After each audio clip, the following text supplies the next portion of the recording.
When did you realize you're a horrible person? I was on a plane flying across the country, eagerly anticipating a ski vacation. My destination was Whistler, a place I dreamed of visiting for years. I had meticulously planned everything: flights, shuttle schedules, accommodations, and my excitement grew as the plane soared above the clouds. About an hour into the 5-hour flight, the captain made an announcement that immediately caught my attention. His voice, calm but firm, came over the intercom. "Ladies and gentlemen, if there are any doctors or medical professionals on board, please notify a flight attendant. We have a passenger experiencing a medical emergency." The cabin, previously filled with the hum of conversation and the quiet rustling of passengers settling in, fell silent. People exchanged worried glances, and a sense of tension filled the air. My initial reaction, however, wasn't one of concern or compassion, it was frustration. I thought to myself, I really hope we're not making an emergency landing.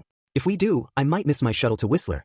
The idea of my carefully laid plans unraveling over something completely out of my control made me feel uneasy. As the minutes ticked by, I noticed a flight attendant walking briskly toward the front of the plane with a passenger who had stood up in response to the announcement. My curiosity was piqued, and I couldn't help but glance toward the commotion. A doctor, as it turned out, was on board and quickly assessing the situation. The rest of us sat quietly, waiting to see what would happen. Time seemed to slow, and the uncertainty gnawed at me. I kept thinking about the possibility of an unscheduled stop and the domino effect it could have on my trip. Eventually, the captain made a second announcement. He reassured us that the situation was under control, thanks to the swift actions of the medical professional. The passenger in question was stable, and we would continue to our destination as planned. Relief washed over me. Not only was the emergency resolved, but I wouldn't have to deal with the logistical nightmare of a delayed arrival. I leaned back in my seat, grateful that everything had worked out. But then a pang of guilt hit me. I realized how self-centered my reaction had been. While someone's health was potentially at risk, my first thought was about my vacation plans.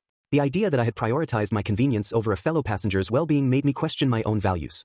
That moment stayed with me long after the flight landed, and I did make the shuttle to Whistler on time. I enjoyed the trip, but the experience on the plane served as a quiet reminder to be more empathetic. Sometimes, it takes an unexpected situation to show us the areas where we can grow.